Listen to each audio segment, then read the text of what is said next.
और स्टूडियो में मेरे साथ मेरी सहयोगी गीता मोहन जुड़ गई हैं और लगातार गीता इस बड़ी खबर पर नजर बनाए हुए हैं और हर अपडेट हम तक पहुंचाती आई हैं। गीता, हम चर्चा कर रहे थे कि किस तरह से भारत के लिए चैलेंजेस बहुत बढ़ने वाले हैं कि भारत का इस पर स्टैंड क्या हो, चाहे वो एक चीन को दिमाग में रखकर देखा जाए या फिर एक पाकिस्तान फैक्टर अपने पड़ोसियों का इस पर स्टैंड क्या होने वाला है।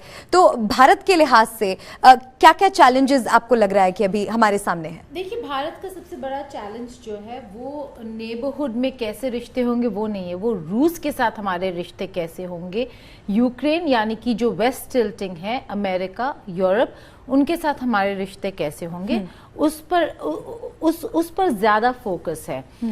हमें ये पता है कि हमारे जो दोस्त हैं, चाहे वो Russia strategic partner, America strategic partner या यूरोप जो बहुत मेजर इकोनॉमिक और स्ट्रेटेजिक पार्टनर्स हैं, वो सब समझते हैं कि भारत के लिए ये डिसीजन लेना या किसी का साइड लेना बहुत मुश्किल है। इसलिए अगर आप देखें संयुक्त राष्ट्र में जो भारत के कंट्री स्टेटमेंट्स थे, उसमें भारत ने सबसे पहले कहा कि डिप्लोमेटिक सोल्यूशन की जरूरत है, और दूसरी बड़ी बात जो उन्होंने रखी वो ये था कि जो भारतीय नेशनल्स, जो भारतीय यूक्रेन में हैं, उनकी जो सेफ्टी है वो प्रायोरिटी है।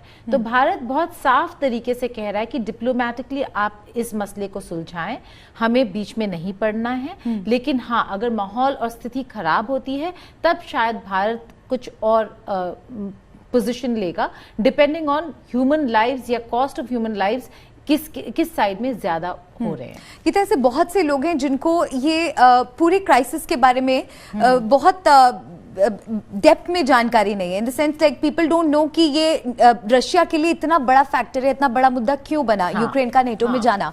तो अगर आप हमें एक बहुत आम भाषा में समझा सकें कि रशिया के लिए ये इतना क्रिटिकल क्यों रहा और कैसे ये मामला इतना बड़ा बन गया कि एक ग्लोबल लेवल पर आज हम विश्व युद्ध की बात कर रहे हैं, आज हम उस मुहाने पे खड़े हैं कि खतरा है कि कभी भी कुछ भी हो सकता है। बहुत ही इंपॉर्टेंट है और बहुत ही सिंपल तरीके में समझाते हैं। अगर हमारे पास मैप है तो वो मैप भी पुल आउट करना चाहिए ताकि लोग समझ पाए कि मैप कैसा दिखता है। सोवियत यूनियन जब टूटा और अलग अलग हिस्से बने, अलग अलग देश बने, यूक्रेन उनमें से एक था। सोवियत यूनियन के लिए या रूस के लिए अभी राष्ट्रपति पुतिन के लिए कहीं ना कहीं अगर आप देखें उनके जो स्टेटमेंट्स थे वो बहुत इंपॉर्टेंट है। वो स्टेटमेंट पे उन्होंने कहा कि हमें वापस उस पुराने दौर को वापस लाने की जरूरत है, यानी कि वो सोवियत यूनियन यूएसएसआर की बात करें जहां पर यूक्रेन बहुत इंपॉर्टेंट है। अगर आप यूक्रेन का मैप देखें तो लुहांस्क और डोनेस्क जो इलाके हैं वो डॉनबास रीजन में पड़ते हैं, जो पूर्वी यूक्रेन का इलाका है। इस पूरे इलाके में सबसे ज्यादा रूसी ओरिजिन के लोग हैं, जो रूसी है, रशियन बोलते हैं, और इसीलिए ये हमेशा इनका टिल्ट रूस के तरफ ज्यादा रहा है।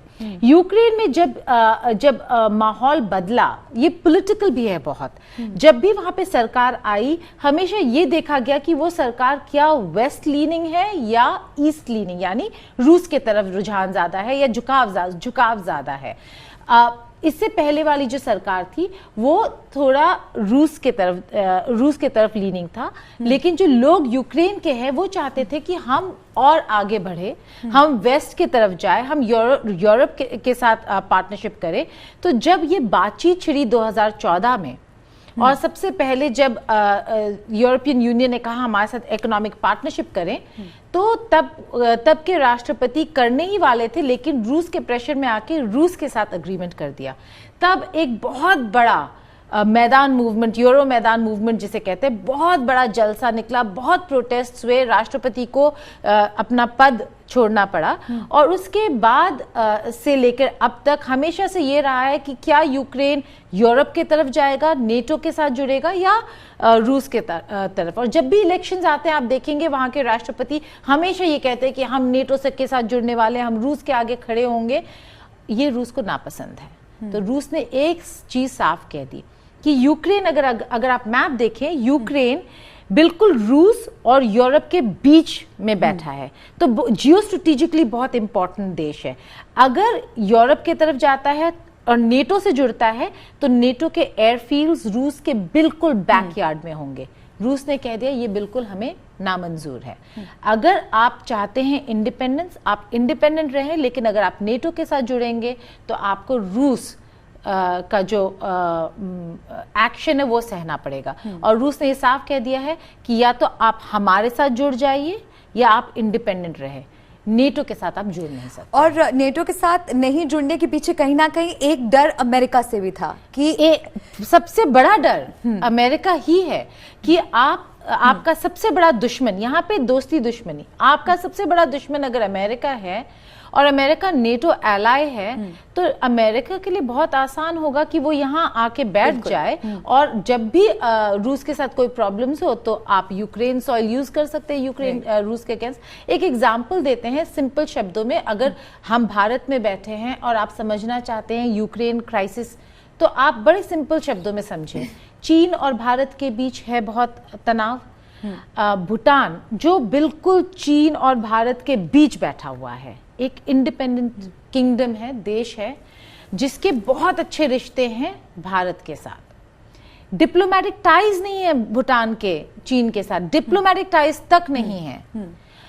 कल अगर भूटान ने ये कह दिया कि हम डिप्लोमेटिक टाइज एस्टैब्लिश कर रहे हैं चीन के साथ, तो भारत किस तरीके से उसको लेने वाला है? पहली बात तो बहुत डिप्लोमेटिक निगोशिएशंस होंगे, यहाँ से लोग जाएंगे भूटान, कहेंगे कि नहीं नहीं ये गलत है, ना करें, क्योंकि हमारे इंटरेस्ट हर्ट होते हैं। इंटरेस्ट क्यों हर्ट होते हैं? क्योंकि चीन एक अग्रेसिव पावर है।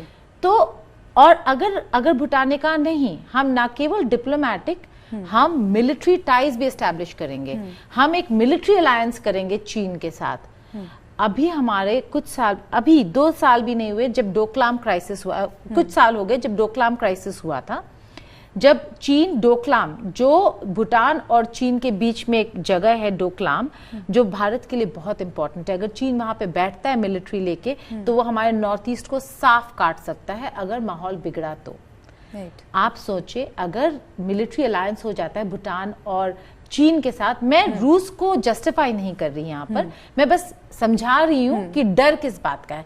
अगर आज भूटान और चीन के बीच मिलिट्री अलायंस हो जाता है तो भारत क्या करेगा? बिल्कुल।